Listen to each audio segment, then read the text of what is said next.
Saya selaku Ketua Kuartir Cabang Gerakan Pramuka Kota Banda Aceh secara resmi melepas kontingen Gerakan Pramuka Kuartir Cabang Kota Banda Aceh untuk mengikuti Jambore Nasional yang ke-12 tahun 2026 di Bumi Perkemahan Cibubur, Jakarta.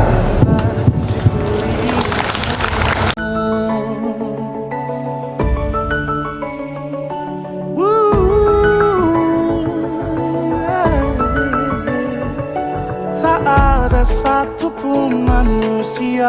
Saya berharap di semua OPD, di semua dinas, program harus tersentuh ke masyarakat, harus bisa menjawab persoalan-persoalan kita yang pasti harus terkait dengan rencana ataupun harapan yang sudah Iliza Abdel sampaikan. Jangan ada lagi program, Bapak Ibu sekalian, yang berjalan sendiri-sendiri. Kita kepingin kita berkolaborasi benar-benar bukan hanya sekedar tagline, tapi dalam kerjaan kita menuntaskan segala permasalahan.